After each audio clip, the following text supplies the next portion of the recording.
He had to wet his whistle. I did. What's going on, everybody? I got to remember used to the camera being up there. Don't Don't adjust your sets. We are both here in the same place at the same time. Indeed. It's kind of crazy, but it's kind of cool. We're just two wild and crazy guys. Anyway. Yes. What's the rest of that? I forgot the rest of that. I don't remember him. It's not Pump You Up because that was them. Hans and Franz. Hans and Franz. That's right. That's good stuff. We're Hans and this is Franz, and we're here to pump you up. And it's nice because we don't have the delay being halfway Exactly. across the state from each other. Good stuff. What is going on, everybody? Welcome to the latest and greatest episode of the Battle Bros podcast, and we are for once here in the same place. Indeed. Here in Casa de Alamo, out here in unnamed small town Florida. Indeed. My name is Mac. This is Alamo, as you know, and we are the Battle Bros, as it says on the bottom of the screen. Da Bros. Da Bros. We are not going to get shit done this episode. I am so tired. Jesus. It took me 3.5 hours, almost 4 hours to get here because of that interstate closure today. If you were on I-4, yeah. I mean, it's sad. East, it was a fatality. East so, of was it Lake Mary? Sanford. I Sanford. was going to say Sandburg. San Bernardino. That's not a city around here. Yeah, so we were my daughter and I were on the interstate for probably stopped inching at 10 feet at a time for a good hour and change. And it was like, yeah. So I'm exhausted. It's pretty rough, man. We're going to make sure, we're going to try to see that I get through this. I might have to sit here and sniff his tea or whatever, just make sure I'm all awake and shit. It's some damn good tea. Is it This is the sinus. Oh, that's sinus the other stuff tea. you got. I thought I was going to ask if it was a tangerine orange. So anyway, if you have not been on our show, if you haven't been on or watched our show before, we've been friends since high school, which was longer than either of us care to admit. Let's just put that out there. We both ended up joining the military post 9/11. I went into the National Guard here in the state of Florida, and I deployed to Afghanistan. Alamo went active duty and deployed to Iraq. Okay, there, guy. Damn it! I don't know why we did. Oh, Jesus. So yeah, we kind of talk about our experiences and how it relates to the veteran and first responder communities and whatnot. So we'll kind of explain the whole progenesis of the show later on. First, let's get into last week. If you caught our show, not last week, but the week before, last week we had a little bit of a scheduling conflict, so we had to take the week off. I'm going to hopefully leave this open and spill it all of your collection, your menagerie of minutia over here. But of Lego and Marvel characters, yeah, just all kind of stuff. I mean, it's quite the collection of eccentric, just odds and ends and knickknacks. Indeed. That went paddywhack and gave the dog a bone. That old man came rolling home. If you, here I am trying to keep. I was like, I'll get through this. He's not gonna have a comeback. Wrong. So if you caught our last show 2 weeks ago, we talked about the subject of value, which was episode 127. Yes. 127. As always, good conversation to be had. And I saw that a good amount of everybody got a chance to actually see the episode. So thank you for that, guys. I hope everybody got a chance to share it. If you haven't, share the episode. Please do. Yes. We are, even though we've been doing this for 5 years now. It's going on 5 years. It's going on 5 years this year. Yeah. It's crazy. We're still kind of a small podcast. So a lot of how we get out to people is going to be word of mouth and just saying, hey, heard about these guys. Yeah. Kind of passing along stuff. That reminds me, there's a community person for here in Volusia County that's been contacting me. And she's got an event going on at some point. I got to tell you about that later. You, I think, brought that up. And we need to sit. We'll talk about that after action. Otherwise. So anyway, yeah. Before we get into tonight's episode, we're going to talk a little bit about some news topics that we have. So we had two stories that we found. The first one has to do with an unfortunate event that happened almost about a month ago at Old Dominion University. There was a member of the program who ended up turning the situation pretty much into an active shooter scenario. with involving ROTC students and whatnot. There were several people that were injured. One person was killed, and that was the OIC, the senior military instructor, Lieutenant Colonel, who ran the program at Old Dominion and whatnot. Everybody said that he was just a great guy, served his country very well during his career and whatnot. The students, though, were able to thwart the attack by pretty much going hands-on and some brave young people too, unaliving the person, shall we say. Yeah, I think one review or one news source said they unalived him with a Gerber multi-tool, and I'm just like, talk about using what you had to your freaking advantage. Had it in their one of their cargo pockets on their uniforms, and they see, folks, it's always good to have a handy Gerber. What's the other one? Leatherman's. What usually you got? So I had both when I was when I was overseas. So either one will work. I've always had Gerbers. I just always had them. So my favorite was the one you open up, kind of thing. Those gangsters like ka-ta! And they say, pliers. So anyway, they had a ceremony. Be careful not to clip hot wires. We had one of the guys do that when we were over there. Was this guy's name Schmalamo? No. All I remember seeing, because I was up in the freaking back hatch of the truck. Okay. And I see him down on the ground. And all of a sudden, I'm looking, and it's nighttime, but the moon is out, so you could see everything. You see shadows, and you see him grab the wire, and he's got it. And all of a sudden, you see, he cut it. Bro, I love you. I won't say your name. But that shit was funny. I'm up in the hatch of the back because I was on the machine gun at the time, and all of a sudden I hear saying, and he cut the wire. But then when we link up, we link back up on base. He's like, man, that fucking hurt. No shit. Oh man, my face starts laughing at that. Oh Jesus. My god, the fucking antics you get into when you're in combat. Dude. Oh god, just in the service in general. You can just tell stories.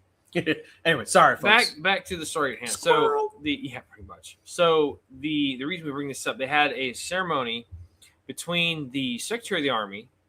If you want to pull that up, Secretary of the Army, I believe his name. Scroll it down a little bit, please. Secretary of the Army Dan Driscoll, and then Sergeant Major of the Army Michael Weimer, doing his best Steven Seagal impersonation right there. Oh yeah, all that stuff. So they were awarded there was 8 awards given, 2 Purple Hearts, and the rest were for meritorious service. All of the cadets in the program had asked to remain anonymous just to preserve a little bit of an anonymity, and not. Which is understandable, especially given the environment right now where there's unfortunately attacks happening across the country. Right. I think that was a smart call there. It was a very, very smart call. So just not trying to sensationalize it. I mean, it's an unfortunate thing that happened. Good on them for being the future leaders that they're going to have to be, stepping up and, neutralizing the situation, so to speak. And I will say it's attacks of the unfortunate kind that we're very familiar with. Yeah. So it was very smart on their part to not say something.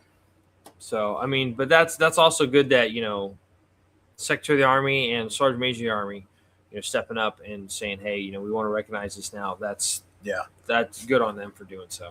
Mm-hmm. The other article that we found out about yesterday. There's been a little bit of a shakeup in the cabinet of the current sitting president. Secretary of War Hegseth and the president have asked for the Chief of Staff of the Army, General Randy George, to step down and retire immediately. Yep. Don't know all of the things about what's going on with that. The only thing that I was able to find was that, yes, General George was a Biden-era appointee. Yep. Normally, the tenure as Chief of Staff or a service chief in charge of one of the branches lasts 4 years. So his was slated to be over in about 2027, I believe. And obviously that is no longer. So the acting chief of staff, the vice chief of staff of the Army, is now stepping up as the acting chief of staff. I don't remember the gentleman's name, but I'm sure they will either appoint somebody soon or they will just have him assume and then promote somebody into the vice chief role. So when we know more about that, we will find out and we will let you know. So that's all we got for news. So Indeed, Rooney. All right, so this week's topic is going to be a little on the heavy side, so it's kind of good that Just we're both a little bit, folks. Kind of good that we're both here together. So yeah, this is episode 128 of the Battle Bros podcast, and this is going to be a part one of two series where we're going to be talking about addiction. So it's going to be a rough one, boys and gals, because we all got that freaking bug. It's going to be heavy. So don't want to like lead up into it too much, but it's going to be a serious conversation. So we were trying to figure out how we wanted to break this down and talk about it. You know, there's so much information out there when it comes to what's known by, you know, the average person out there, what's the clinical definition or terminology of something. Again, shout out to our good friend Brian for kind of helping navigate the minefield of the, you know, misinformation and just all the, you know, different things you got to look at for whatnot. So what we decided to do is for the two parts. The first part we're going to do is we're going to talk about addiction in more of a generalized sense, and then when we talk next week or the next episode, I should say, we're going to have more of a tighter focus that's going to be primarily spotlighted onto military service members / veterans, and also first responders and veterans of that kind of lifestyle as well. So we can take a little bit more of a narrow focus and kind of really zoom in and talk about the things that afflict those kind of communities. Okay. Mm-hmm. So if we start going down the rabbit hole a little bit on addiction. So here we go. Buckle up and seat backs in their upright and locked position. So when we talk about addiction, okay, addiction is actually so I'm going to give you two different definitions. Now, it's not going to be two different definitions. They are, but they're going to be slightly different for a couple of reasons. I'm going to explain why. So you're going to have the first addiction, which you got out of the dictionary. Addiction is the fact or condition of being addicted to a particular substance, thing, or activity. Now, to go one step further on that side, addicted is exhibiting a compulsive, chronic, physiological, or psychological need for a habit-forming substance, behavior, or activity. So that's addiction, and then also giving the definition for being addicted to something. Now, that is the definition you can look up in the encyclopedia, in the library, online, whatever. For the clinical definition, now this is what we're talking about. So if you're talking to a therapist, if you're talking to somebody in the behavioral health side of things, mental health side of things, you need to understand this. It's actually a lot more simplistic and a lot more, matter of fact. So clinical definition: persistent use despite harmful consequences. I'm going to repeat that. Persistent use despite harmful consequences. So if you think about somebody, now, again, we're going to try to cover a lot of ground because there's a lot to cover, okay? So there's quite a few things that we have to look at in regards to,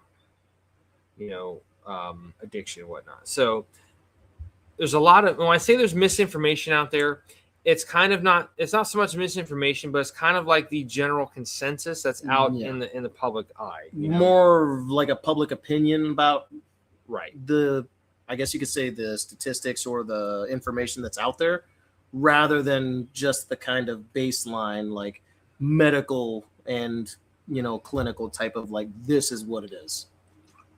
Layman's terms. Right. And that's exactly what we were talking about. Yeah. Layperson definition. So a lot of things, there's a lot of, I don't want to say polarizing, but there's a lot of terms that can be a little bit sensational for the fact that they kind of conjure up the idea of addiction. Clinically speaking, though, they're not going to necessarily qualify. Yeah. For example, One of the popular kind of what's the term that I'm looking for? Is that Like hot button topics or hot like one of those when you say something to kind of conjures like buzzwords? Yeah, kind of like a buzzword. Okay, Yeah. one of the common buzzwords that people say nowadays is social media addiction. Is that technically an addiction? So yes, you can spend too much time on your phone, youngins, grown-ups our age. Yes, you can spend too much time. Is it an addiction? Depends on how you look at it. If you look at it from the clinical definition, persistent use despite harmful consequences. Are there harmful consequences? That's kind of more of a topic to be debated. Yeah. Amongst professionals in that kind of community, or people that just kind of have. There's an a opinion lot on of things. people, I think, arguing that there can be from that kind of thing. Yeah, absolutely. So, I'll take it one step. I don't know, man. I'll take it is a tough one. It is. It's very much a tough one. But I'll take it one step further. Can you be addicted to alcohol? Absolutely, you can. Yeah. Okay. For sure. Now, let's kind of change the variables of that particular example. Let's say you have somebody who comes home, they work hard all day, they come home, and most days of the week, they stop home at their local friendly corner store and they pick up a 6-pack of their, beverage of choice. And they sit there in front of the TV and they pound all 6 beers or all 6 drinks or whatever. They're not doing it behind the wheel. They're not doing anything harmful. There's no negative effect. They have a tolerance built up to where they're really not feeling the 6 beers. They go to sleep, they go to bed, they get up, they go to work, and everything's fine. Sadly, that was this guy, like fucking 8 wasn't years trying to call you out. No, but given I gotta be No. honest. Being that transparent. was this guy 8 years ago. Props to you. Freaking Props. It is what it is. Unfortunately, I was in a very bad point in my life. Are there harmful consequences of that? You could argue that several ways. Yes. If they're by themselves, if they didn't have a family, if they were just a single guy and that was what they used as part of their routine. They drank 6 beers. They killed off a 6-pack of tall boys or long necks or whatever. They didn't drive drunk. If they did get behind the wheel, maybe they were able to function. And that's kind of another kind of, buzz topic word that you hear people say is like functional alcoholic or functional addiction. That's kind of not really a thing. It's like either it has a negative effect or it doesn't. So you kind of have to be careful with that because you're conjuring up an image of something that may not necessarily be 100% accurate, and you just have to be careful with that. Okay? Yeah, for sure. Can you? This is something that Brian talked about when we were on the phone the other day. He's like, "Can you be addicted to marijuana?" And it's like, he's brought that up. He's like, I bring that up when I was doing support groups and stuff. Yeah, and it's crazy how people really kind of start to defend it a little bit. They're like, well, you can't be because there's no negative consequences. Like, you can, but one of the other things, if you go a little bit further down the rabbit hole, caveat, if you will, thank you. Side note, if you go down that rabbit hole, so we're talking about the harmful consequences. So let's think about that. When you start to do, hold on a second, I did something here. Goofy. There we go. So, you kind of start to go down that rabbit hole of, okay, I got bad habits and I got addictions and stuff. So think about what happens. You get the normalization of addictive behaviors or substances, especially for guys that like drink, in the military culture. Oh yeah. You don't really cope with stuff. You just kind of drink it away casually. And that's kind of promoted and that's kind of like encouraged, so to speak. Would you agree with that? No, I would definitely agree, especially like, post deployment, we're back home, we're thinking about a lot of different crap. And, we think about the guys that were lost, or we think about the guys that were injured that never got a chance to come home and because they had to go somewhere to get fixed up and we just haven't seen them. And, there's a lot of mental recovery that has to come with that. You know what I mean? And a lot of mental, psychological, emotional. And sometimes, or most of the time, the guys we find solace in the bottom of the bottle. Yeah. It's what it is. Yeah. So I myself had difficulty coping with the idea that, when we lost those guys from Hunter Platoon, I didn't know those guys because they weren't in my platoon, right? These were the snipers. We were the mortar platoon. But they were still in your company. But they were still in our company, and honestly, I knew that they were good guys. Yeah. Regardless, I knew that they were good guys, and it was like I was in a point in my life where I felt like, dude, like, why the hell wasn't it me? Yeah. Survivor's guilt. I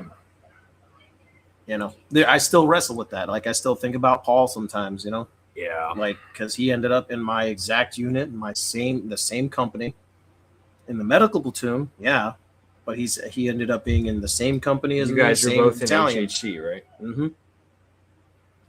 And I wasn't there when Paul went to go save that kid. Yeah. And I was like, shit. Yeah. I had it was a bad month for me after that, especially after the funeral. I never told you because I didn't know what to say. Yeah. But it was a bad month. Sure. Tish will tell you. I can imagine. But it is what it is. So along with that, when we talk about like the normalization of the behaviors and substances and whatnot, you also have reinforcement of it. Especially with, like we talk about with like the military culture. Just hide it, with a beer or whatnot, and then the reinforcement of, oh, you're not feeling good, man, just suck it up, drive on, freaking, just have another beer if you're still feeling. If you're feeling it, bad, keep drinking till you don't feel anything. Drink it till you're numb. Exactly. So drink it till you're numb. Some other definitions that are going to be important also to addiction are going to be relapse, which is going to be defined as a return or worsening of symptoms, behaviors, or a medical condition after a period of improvement or recovery. A lot of times you hear people say, like, you might have somebody who has an alcohol addiction or a substance abuse problem, and they stay clean and sober for a while, and then they relapse by going back to that particular poison. I got a perfect example of that. We had a coworker that worked with us for some time. She had gotten let go because she had a problem with the drink for a long time. Sure. And I'm talking about binges. Like, it would be binges. I'm not gonna say names. Just because I want to protect the identity of this person. Oh God, excuse me. But she definitely had a problem, and it bled into her work. It bled into quite a few different things, and she ended up getting let go because of it, because they could not handle her being at work and being under the influence, which is what she ended up doing. Sometime later, me and Tish were talking, whatever, and then all of a sudden somebody comes and tells us, oh, like, hey, did you hear about so-and-so? She passed. Well, it turns out same person. Yeah. Turns out she ended up passing because of the strain her heart was going through because of how much she was consuming. Yeah. Her heart was literally under like the worst strain, trying to pump the blood through her system, and it gave out on her. Sure. And it was, we were in shock because we were like, man, she recovered for some time. Yeah. But then the problem is I guess once you're in that area where you're like hypersensitive to like the fixation, I guess, if that's a good way of saying it, she just fell back into it, and it was bad. Yeah. Another term you'll hear sometimes from a therapist or somebody, kind of familiar with these types of things, is comorbidity. And what comorbidity is a mental disorder that it's any type of disorder that usually associates with another type of disorder. Yeah. So like usually if you have somebody going through addiction, there might also be some like, trauma when they were a child, whether it's PTSD or some type of other trauma or whatnot. It might be, some type of mental affliction that's going on in addition to that. So imagine like a really big onion that's got layers upon layers upon layers. That's denser than a freaking black hole. Like when Brian and I were sitting down talking about this at his house last week, I was just like, we talked for 30 minutes, but he gave me so much information. I didn't even write it all down because I was like trying to process, and I couldn't keep up. I tried to write what he was saying, and I'm just like scribble, and like on my tablet, it's like not ready. It's like, by the way, like, Mac, I got something else for you. Yeah, that's what we do. Yeah. So, yeah. Love you, Brian. You got a freaking big egghead there, man. Yeah. Brain. Professor Brain over there. Yeah, sir. So some of the things you have to also look at too with addiction is there going to be some behavior changes, obviously. So when you have addiction or addiction problems or addiction issues in your life, one of the things that start happening is you start using money that's meant for other things, gas, food, child support, to feed your habit. To feed the habit, pretty much. I should have wrote that down. And then another thing that happens too is you lose control of your life. That's when you see guys that are just okay living and sleeping on a park bench because they don't have anything. They're just like, this is kind of where I'm at, so it is what it is. So, that was one of my buddies. Yeah, because I remember that you talking about that stuff. Yeah, dude, it was bad. I believe it. I broke down, dude. It was hard seeing him like that, and then him running away because he didn't, Yeah, he didn't know what to think about getting the help he actually needed. He's probably embarrassed. I know he was. Seeing somebody that knows you from when things were going good and now things are going bad, and they're like, yeah, I can only imagine. Like where I live near the Tampa Bay area, there's a little bit of an issue with like vagrancy and homeless people and whatnot. And like on one hand, I get why it's a problem because they're just trying to survive. But I also take the opportunity to just, if I see something like that, I kind of think in the back of my head, I'm like, it wouldn't be too far off if that was me or someone in my family. Like, I'm very thankful for everything that I have, everything that, I don't have to put up with as a result of that. So for sure, man. You just got to, kind of count your lucky stars and be thankful for your blessings and whatnot. So when we talk about, when we were looking at addictions, I kind of found, a good piece of information where it talked about different types of addictions. So you're going to have like substance addictions and you're going to have like behavior addictions. So we're going to talk about substances first. Okay. Yes. Some of these you think, okay. And some of those might make you go, huh. So bear with me here for a minute. So we have, for substance addictions, we have alcohol, nicotine, opioids, stimulants, hallucinogenics, sedatives / hypnotics, taking sleeping pills or whatnot, inhalants. Like a lot of times when you have like the what is it called, the dusters, the cans of duster that you use like your computers or cleaning stuff, they have what's called a bitterant now. So when guys use that to inhale it, it's really awful sensation or like really it's awful like smell or taste, and they're trying to discourage them from doing that. The last two things they came up with, cannabis and sugar. Yeah, you can be addicted to sugar. I mean, that's why there's a pretty serious problem with diabetes. Stimulants, there's something in that category that a lot of people don't want to address, but it fuels America literally every morning. Caffeine, coffee. Yeah. You ever have enough caffeine like for over time where like when you just decide to stop, like you get migraines? Oh headaches? Man, yeah. Ooh, Yeah. yeah, it's terrible. I was drinking at one point. I was drinking like a Monster a day, Mm-hmm. and then I had to like wean off of that just because I was like, that's a lot of money to be spent on this shit.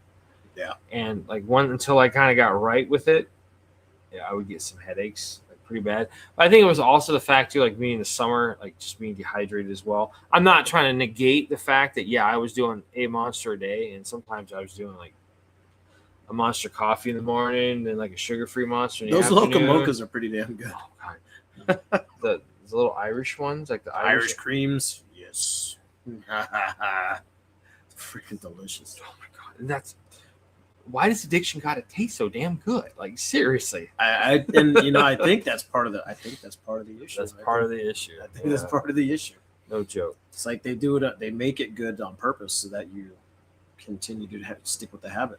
And then if we talk about behavior addictions, gambling, being on the internet / internet gaming, shopping / slash spending money, food / shopping addiction might actually be a real that's what got Winona Ryder in trouble. Yeah. You can have an exercise addiction. For a lot of people, sex and pornography addiction, and then also relationship and then like love and stuff. You can have a relationship addiction, which sounds Odd. It sounds odd, but like at the same time, I'm like, okay, I can see that. So yeah, so there's a lot of things you got to talk about. So again, we're just kind of covering the basic sense of this stuff. I mean, there's a lot of things that you have to really keep in mind. Like Brian was giving me a hypothetical scenario, talking about a hypothetical client and just all the different things that you have to factor in and whatnot. I'm just like, how do you keep up with this stuff, dude? He goes, it's just years of education and trial and error and, learning about this stuff. And not to mention at this point, I would say he probably, just because he probably constantly has to keep up with his job, it's probably what it is, dude. Well, that, and he's the kind of guy where he's always trying to improve. So like he's gone through that. He's gone through like he actually got learned about and went to seminars to do like hypnotherapy and whatnot, which is pretty cool. I forget the exact name for it, but it's like where you use the under hypnosis, you kind of talk to and try to work with the subconscious brain to kind of work through the trauma and whatnot and go about it that way. It's really fascinating stuff. Like he went and did that and said it was. I'm curious. Yeah, it was pretty amazing. So I'll have to ask him about it for next week for sure. But yeah. But some other things to keep in mind too is addictive. When you have somebody who's an addict and you have their behaviors and stuff. So what does that look like? You have manipulation, you have lying, you have deception, thievery, and especially if somebody's on a certain type of substance, there's a lot of aggressive behaviors as well. Mm-hmm. You see these pictures of these guys that are either on some type of controlled substance or whatnot, and a lot of times they're aggressive. The police have to get called out and respond to the situation. Police will get to the point where they have to use their taser devices to try to subdue the person to get them out of that situation, get them off the street, just get them out of the middle of the crowd or whatnot. And there's been plenty of guys where they get tasered and they just go, they pull the barbs out and like, what else you got? Yeah. Pepper spray don't bother them and all that other kind of crazy stuff because of just I feel like a everything lot of those fights are usually when it's like a stimulant of some kind, like somebody's on some kind of cocaine, speed, PCP. They're going to be on something that's going to like amp them up. And I'm glad you said that because that was kind of what we talked about when we talked about marijuana addiction. I kind of said, it's funny because like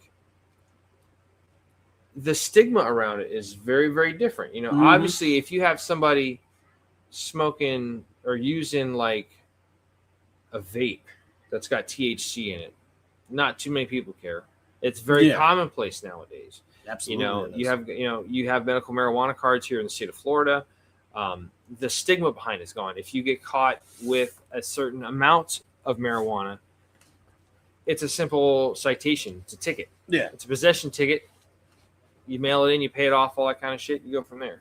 It's not like it was where I remember growing up, the whole DARE campaign to say no to drugs. Marijuana was a Schedule I narcotic. It was up there with cocaine and crack and like cocaine. Not baby. sure if black tar heroin was the thing yet, but I mean, it was up there with that. You had an ounce of weed, man. It was like you were done. Oh yeah, you went to fucking jail. But the stigma behind it has changed so much. Like they're trying to decriminalize it again. Hence, with like the tickets, with just it's possession ticket, you submit it for destruction. Well, a big they write part your of ticket. that, honestly, I think, is just down to the medical industry finding so many different medicinal freaking avenues to use marijuana. Yes, and hemp. Yes, I get that. I'm on a narrow path here, so bear with me a minute. But like, take that example. Now, on the flip side of the coin, you're somewhere and somebody's busts out a legit crack pipe and starts, hitting a one hitter or some shit, and you're just like, you're gonna call the cops. They're gonna get arrested. They're gonna get hemmed up. All that kind of stuff. So I think there's a lot of, especially like when we talk about marijuana addiction, it's just with the sign of the times and with the contemporary nature of things, it's very what's the word I'm looking for? It's very common. People, it's not that big a deal like it was. And I would rather, not that I'm trying to say this is better than anything else. Addiction takes all kind of forms, all kind of shapes, all kind of behavior patterns and stuff. If you got an addiction going on, get some help for it, like legit. But straight up, I don't think that marijuana is as bad because most people it doesn't hype them up. It mellows them out. You freaking get on crack, you might want to fight some dude. You smoke a bong's worth of freaking weed, you might run out of Funyuns. You might have to go empty out the cupboard. You know what I think is a good idea? Like, let's go get some freaking Taco Bell, bro. Taco Bell. Or what was that? What was that movie? We could go to Wingstop. What was that movie? 40-Year-Old Virgin. Let's get some fucking French toast. But I think she was drunk. She was drunk more than anything. She was drunk more. Yeah, because they were like, switch spots to me, switch spots to me. Have you ever watched the movie Half Baked with Dave Chappelle back in his heyday? Dave Chappelle and Jeff Brewer. Is it Jeff Brewer? Is it Jeff Brewer? It might be Jeff Brewer. I think it is Jeff Brewer. Jim Brewer. Jim Brewer. My bad. Yeah, Jim Brewer. I've seen bits and parts of it. I've never watched the whole movie. I have that. It wasn't I wasn't really into the stoner comedies. Like I have seen Old School, just because. Going streaking. Go streaking in the club. You're crazy, man. You're so crazy, man. You're crazy, dude. You got a dart in your neck. I mean, but it's Will Ferrell. I mean, come on. It is Will you can't go wrong with Will Ferrell. Yeah, I was like never like, dude, where's my car? I never like. I don't know. I was kind of picky about movies and stuff. It's what it is. But I mean, like I said, addiction takes all shapes and sizes and all forms and stuff. This was not meant to be a conversation where we're trying to solve any problems. It was just like, there's a lot of information to consider when you're talking about addiction. And the first part of it, I think, is just figuring out like what the actual like legit like clinical stuff is versus what everybody says is out there. A lot of the things that I wrote down for behavior addictions, I actually had to take off the list after talking to Brian because it's just kind of more of a category of what's called risky behavior. When you have somebody like, guys, when they come back from overseas, they start driving fast because of the fact that like they miss, that whole driving through the side of the country and shit. And you're, going balls to the wall out, just, freaking driving through traffic and crazy and you're bumping cars and like, who's going to fucking stop you? Yeah. So the crazy shit was when freaking, it was like, there was that coupled with that. And then freaking where I had moments where like I'd be driving, excuse me, and I would like see something on the side of the road and I didn't know what the fuck it was. And I'm just like, fuck, I gotta get over it. Fuck, I gotta get over it. Fuck, I gotta get over it. Then all of a sudden I notice like I'm boxed in and like I'm like swerving at people to like get them to like get out of my way so that I can move over. Like that was like a bad feedback. That's probably a little bit more of like, like operational, like post-operational type stuff because you're still having those kind of reactions and whatnot. So, Yeah. but like, I'll give you a good example. Did you ever see the series Generation Kill? I saw it on what was it? HBO, but I never got a chance to actually watch. I've seen it. I think it's on Max now because Max has owned. It's only Or was 7 HBO episodes. Max? It's got to be one of the two. But I do want to watch it though at some point. It's good. It's about first Marine Force Reconnaissance Battalion as they go over into Iraq. So better than Netflix version of Marines. I don't know what that is. So Yeah, they but it's got documented Marines. So remember the guy Evan Wright he was a reporter with Rolling Stone. He got embedded with this whole battalion, and he goes over with these guys as they're pushing through into Iraq and all this shit. Like early part. Didn't he become a part of the statistic of solving a temporary problem with a permanent solution too? We reported on that earlier this season where he unalived himself. But I mean, so one of the guys that's in there is this guy named Staff Sergeant Colbert. Because I remember watching an interview with him a couple years back where he talked about how he bonded with those guys so closely because of how deep he was in with them. Yeah. And 100%. It was Yeah. And it's like I would encourage you. Like I don't remember when the interview. When did they do that interview? I'm willing to bet it was probably like in 2013, 2014 ish. Okay. I would highly recommend you go watch that interview with him to see like what he discussed. Yeah. And what he talked about and how he built that camaraderie with the Marines that he was embedded with. It was amazing. I'll have to check that out. Yeah. So one of the main characters in that was a guy named Staff Sergeant Colbert. They called him Iceman. Mm-hmm. He was played by one of the members of the Skarsgård family. I think he was the same one that was in that show, the one that takes place by the vampires in Louisiana. It's not Bill Skarsgård. It's not. It might be. It might be Bill. It's Bill is the youngest. I'll look He it plays. up. I'll look it up real quick. He plays It in Stephen King's It. It was Is it Stellan? Alexander? No. Hold on. Stellan's the dad. I think it's Alexander. He's the dad Skarsgård. that was in. Stellan is the dad, and then Alexander Skarsgård is the one that we're talking about. Yeah. You know what's cool about Alexander Skarsgård is that he actually did time with the military. Because I think they're Swedish. Are they Swedes? Alexander Skarsgård is Sergeant Brad Iceman. Told you, Colbert. yeah, Alexander Skarsgård. He actually served in the military In his home country. in his home country of what? I'm pretty sure it's Sweden. It's either that or Swedish. Denmark. Yep. Yeah, Swedish. and he served in the military for 2 years with Swedish Navy. Swedish Navy. Yeah, there you go.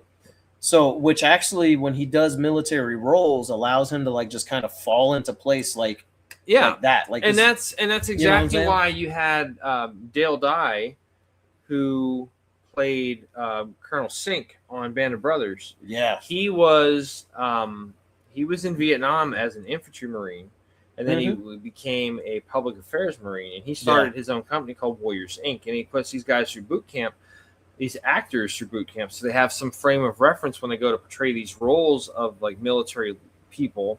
They have some frame of reference, you know. They know what it's going to feel like to be tired all day from marching around with carrying all your shit on your back and stuff. But one of my favorite lines from Dale Dye was in Band of Brothers when they all signed those letters that they were going to. I no longer want to be a non-commissioned officer. Y'all ought to be shot. Y'all ought to be shot.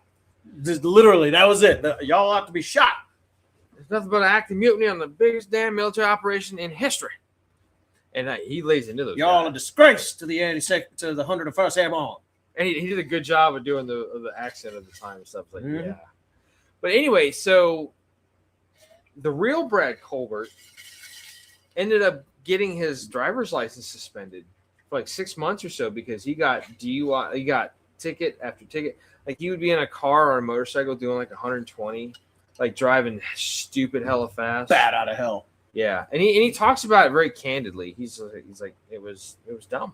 It was a mistake. It was this and that and the other. So, but that kind of falls more along the lines of what they call risky behavior. So, like I said, we wanted to kind of just give like a baseline, basic type stuff, what's going on, and then next week we're going to kind of maybe give it get a next little episode, more in detail. Kind of hone that focus in a little bit. Yeah, more, this week is the basics. Bing, bang, bam, bam, boom. Then we're kind of going to go microscope. So. Yeah, but that's like I said. This has just been a talk about addiction. Things to look at. It might be somebody it could be yourself. You're just not admitting it to anybody.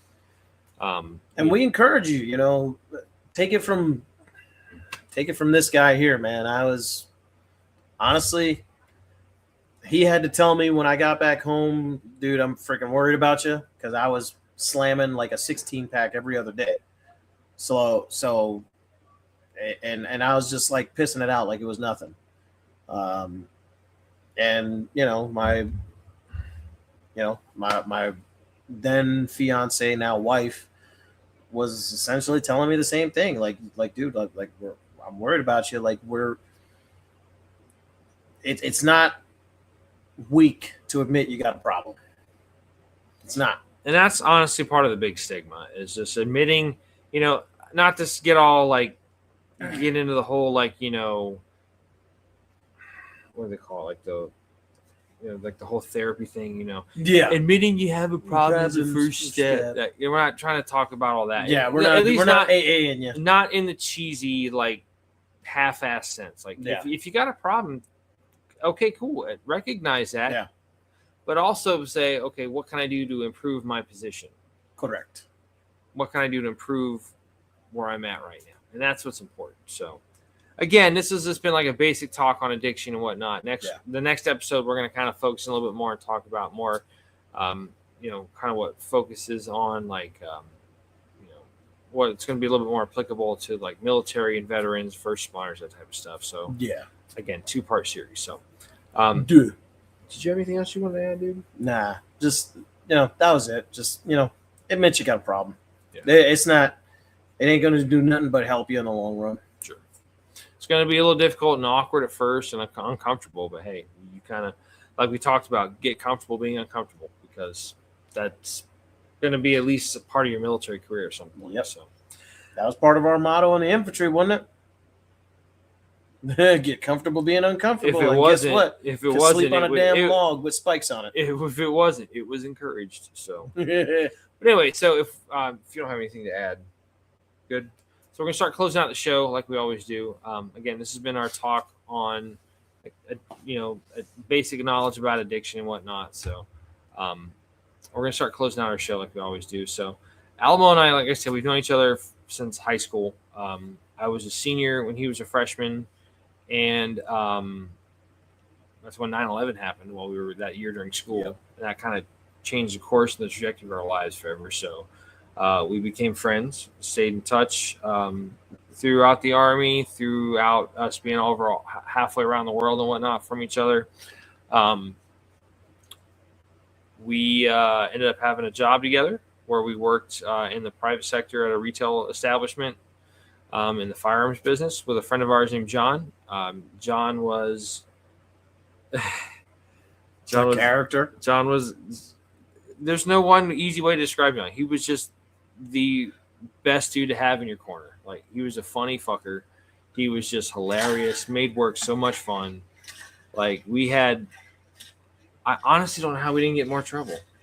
Like, just with all the, shit like that. Just doing dumb, like juvenile. That's a great way to describe it. Juvenile. Yeah, that's what we did. So there were quite a few times where people came up to you like, "Are you guys children?" And we have to be like, we're like, yeah, we are, maybe just a little bit. Don't tell anybody. So we all worked together. We all kind of left there, went our own ways. You moved out here. Your wife started doing great things with her organization. Yep. So shout out to, oh God. Flipside meant I couldn't think of dude, I am so tired. Jesus Christ. It has been a day. I didn't even work. It has been a day. Yeah. So shout out to It's okay, the man. folks. Driving on the road, I Oh get my it. God, man. That's my job now. These fuckers out here in Orlando, I saw. Okay, side story. Sorry, I'm gonna squirrel brain for a minute. Time out on the real shit. This is real. This really happened. I'm coming down where the interchange is from I-4 to the turnpike. Yep. Going eastbound on I-4. This dude, there's a car kind of like on my front right bumper in the outside most lane. I'm on the lane inside of that. And this dude driving a white SUV, I think it was a Mercedes or something fancy, was trying to get around this dude. This guy kicked it up to doing at least 80 and passed this dude in the emergency lane and then jumped over 3 lanes of traffic, get all the way on the left-hand lane, get in the fast lane. I'm just like, what in the hell? Like, and I said, Cora, this is why you don't need to be in a rush for anything. Literally. People are going to do this kind of shit, and it's going to be terrible. Anyway, so yes, as I was saying, Tish is doing wonderful things with her organization, Flipside Mentorship. Check out their website, flipsidementorship.com. I can't tell you enough good stuff. You just got to see the good work they're doing in action. It's fantastic. It's amazing. Just check it out. So she approached me about working an event for her group very early on. And it was like getting, the knuckleheads back together. So it's like, yeah, sure, why not? And we had a blast. It was fucking great. And he called me. He's like, bro, we got to get the band back together. I'm just like, yeah, that would be fun. So we started talking about how we would do that. And you were like, let's do a podcast. I don't know shit about a podcast. You're like, bro, they put a monkey in outer space. How hard can it be? I'm like, all right, they got 4 astronauts up there right now, but they put a monkey up there. So hey, I saw that launch from here. Yeah, dope. Pretty dope. So we just started talking about the podcast. Kind of put it on the back burner. Well, then we found out our good friend John, who we fell out of touch with, unfortunately, kind of gave in to the demons within and solved the temporary problem with a permanent solution. And he's no longer with us. So I found out through a friend of his on Facebook, and it was like, hey, and I reached out to her. I was like, what's going on? And she told me what happened. I called this guy. I'm like, hey, did you hear about John? You're like, no, my birthday's coming up, so I'll have to reach out to him. I'm like, well, you can't. He's gone. So that for me was like my light bulb, aha, like, hey, let's do this moment. I'm like, the podcast, man. I said, I'm in. So we started talking and conceptualizing what the brand was going to be, like what our audience, our message was going to be. So in the process of that, we came up with the name Battle Bros, and we came up with the Battle Bros Code. What the Battle Bros Code is, it's 4 easy things you can do. Listen, nobody's got it perfect. Things get hard. Things get shitty, okay? And these are just kind of reminders of things you can do to kind of keep yourself upright, on your own 2 feet, moving towards the OBJ to fight another day kind of thing. So if you can remember these 4 things, you're going to give yourself the tools you need to kind of help accomplish that, okay? So starting off, we have B. Be tenacious. No matter what you choose to do in life, do it with tenacity, do it with fervor, do it with the piss and vinegar, fire in the gut that you need to do to get the job done, okay? Some people say give 110%. Hell yes. That's physically impossible. If you get 110%, you might overcook yourself and perish. Do it to the fullest of your abilities, okay? No matter what you choose, what that is that you're trying to do, whether it's being a therapist, a parent, a mentor, a leader, a friend, a confidant, whatever the case may be. In the words of the great Ron Swanson, don't half-ass 2 things, whole-ass 1 thing. Be tenacious. What was the other one? Oh, Sean Connery from The Rock. Oh, yeah. When he says, what are you going to do? And Nicolas Cage is like, I'm going to do my best. He goes, your best. What? Oh, shit. Winners don't. What is it? Something about winners don't. Losers talk. Losers talk about their best. Winners go home and fuck the prom queen. She was the prom queen. Oh. So, yeah. I mean, Sean Connery had it right. Best. Oh, fuck the prom queen. One of my other favorite lines from him was It was from Indiana Jones, where he We Oh my named the God. dog Indiana. I've lost him. Oh yeah, when he goes off the cliff in the tank. Yep. Yeah. I never told them anything. I also. Okay, since we're talking about the late great Sean Connery, I love that Yes. scene when he's cranking out the old record player in the Untouchables, and the guy comes in with his switchblade and he turns around, he's got a sawed off double barrel. He's like bringing a knife to a gunfight. Get out of here, you bastard! He said some other stuff, but I'm not going to say that here. It was just like, God, he's such a badass man. Yeah. God, we're losing. He served in the Royal Navy. You know that? Yes, I did know that. Freaking one of the few James Bonds to actually serve in freaking Yes. Her Majesty's service. His Majesty's Royal Navy. Yeah. So yeah, be like James Bond. Be tenacious. Yes. R. Refuse to surrender. When things happen in life that you don't plan for and you're not expecting, they get you a little bit twisted, sideways, upside down, backwards, fucking off course, to the trees, to the winds, to the fates, whatever the case may be. That's right. Don't let that stop you. Okay. If you have to, stop for a second, admin halt, take a knee, look at your map, check out your compass, shoot a fucking azimuth, man, get back on track, head in the right direction. Okay. Whatever it takes. Pick yourself up, dust yourself off, make sure your boots are tied on, all that good shit. Don't let your dingle dangle in the dirt. Oh, you just grenaded my brain, dude. God damn it. That's how tired I am. Jesus. That wouldn't bother me, but I'm just like, You should have taken a brain grenade before we started. Jesus. Yeah. I should. A light one. I should have had you make some of that. Coffee. Seriously, a light one. Should have had some. Just coffee. like done. You'd have been. Whoa! I should have got a monster. That's what I should have got. You should. Anyway, refuse surrender. Okay. O. Obliterate your obstacles. Going along with R, the obstacles that come up, like destroy them. Don't let them in your path anymore. Okay. If it's some kind of obstacle you have to get around, circumnavigate it. Get around it. Get on the other side of it. Put it in the rear view and keep going. It could be a river crossing. It could be a wall. It could be a tower you have to climb. It could be a castle moat. Who knows? Okay. Whatever it is, destroy it. Sometimes you got to, breach a wall with some Bangalores, a C4, armored vehicle, whatever the fucking case may be. Who cares? Obliterate it. Continue moving to the OBJ and hit the X. Okay, folks? Damn right. Last is S. Seek out help in a time of need.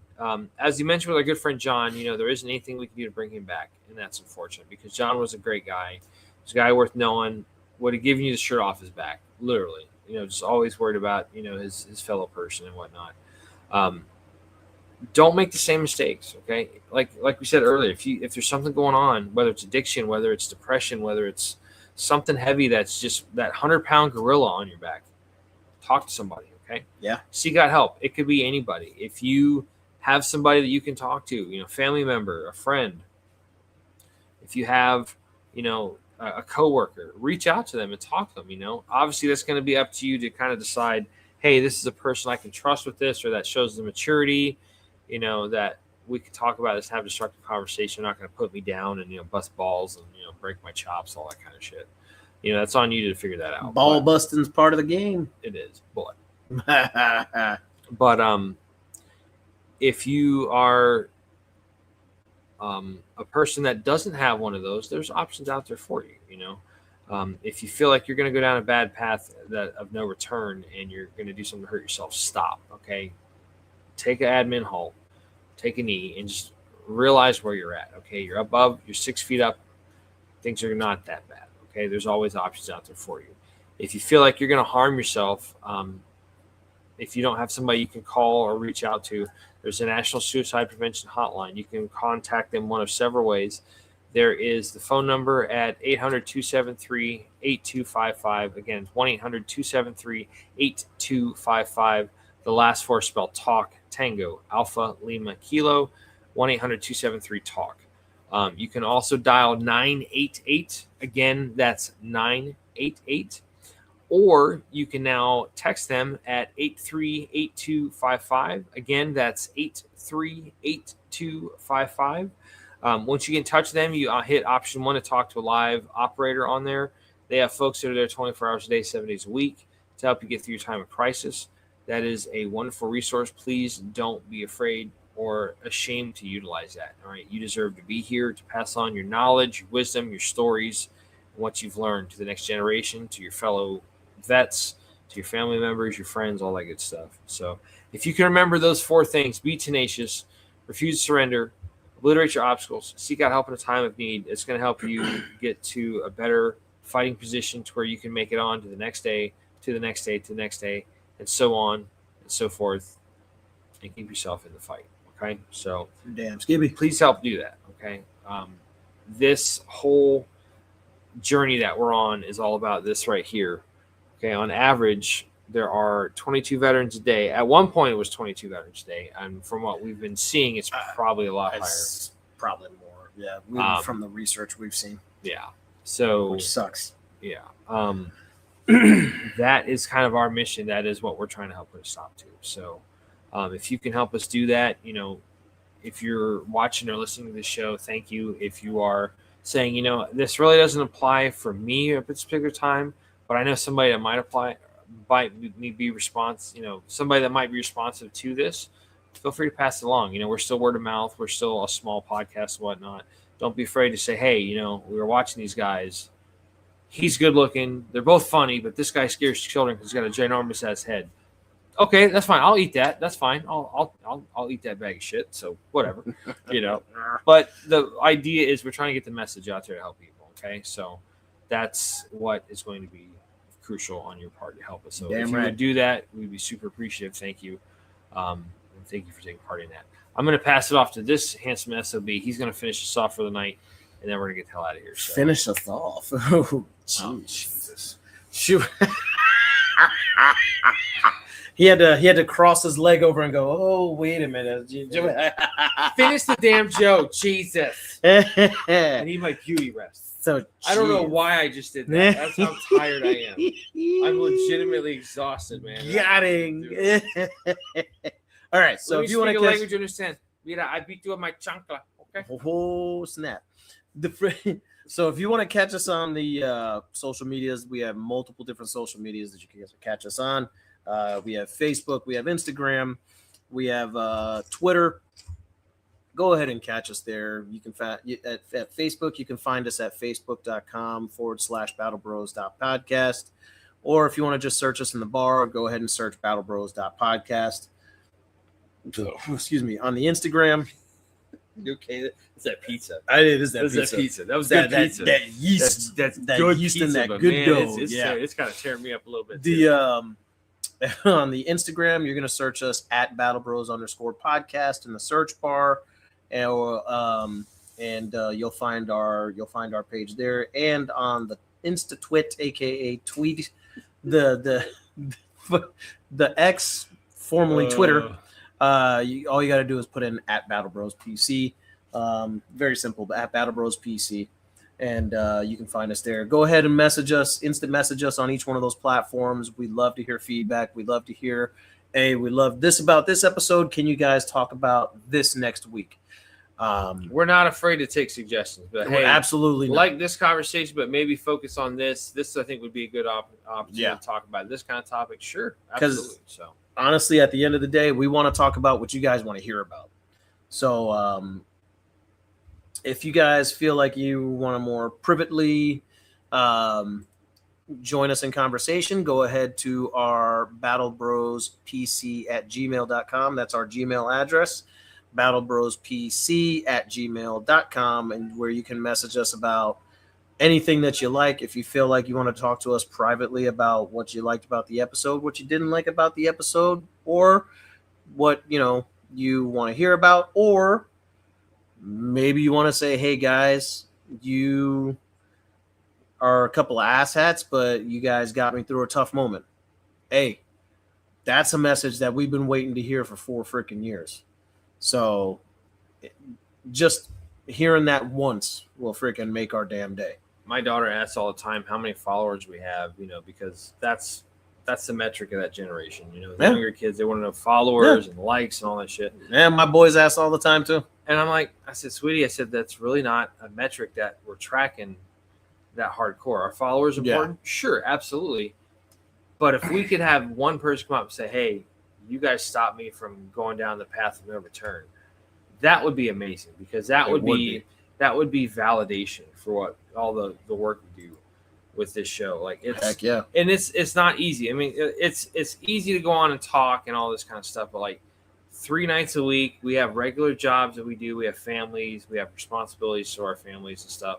And then we have 3 nights a week we're doing this. We've got, meetings that we do twice a week, Tuesdays and Thursdays, where we're talking about our research points and articles and figuring out what we want to talk about. Friday we're doing a show. Like, it's a lot of work. Like, that's 3 out of the 7 days of the week. I mean, it's a lot. So it's something that it's a labor of love because of what we talked about earlier. I do look forward to the time off from this, but then it's kind of a catch-22, because when we start taking time off, it's like, hey, when the we need to get the show back to work. Yeah. Exactly. So it's like you're always fussing and bitching about something. It's like you're fussing about, oh God, we need to take some time off. It's like, we took too much time off. Let's get back on here. Like, it's just it's nuts. So yeah, it's if we had that one experience of somebody coming up saying, hey, and this, I was in a bad place and you guys pulled me out of that, that would be awesome. Like, freaking awesome. That would be amazing. So I didn't mean to cut you off. No, you're good. Also, if you guys want to catch us on different platforms, we're on Spotify. Obviously, we're here live on YouTube every Friday. In the on season, you can also find us on other platforms like Google Podcasts, iHeartRadio, all that good stuff. And also, you can actually find us as well on Rumble. All you got to do is go to rumble.com, or if you have the Rumble app, go to the Rumble app and then search in the search bar, Battle Bros, all one word. And pretty much every episode that we have on, that we've been able to upload on Rumble is there. There was a stint, unfortunately, where I guess YouTube and Rumble weren't communicating anymore. They weren't jiving. Yeah. So something about the licensing and all that other stuff. They didn't allow crossover, multiple streaming to, and uploading from YouTube automatically to Rumble. It just automatically stopped out of nowhere. And I have no idea why.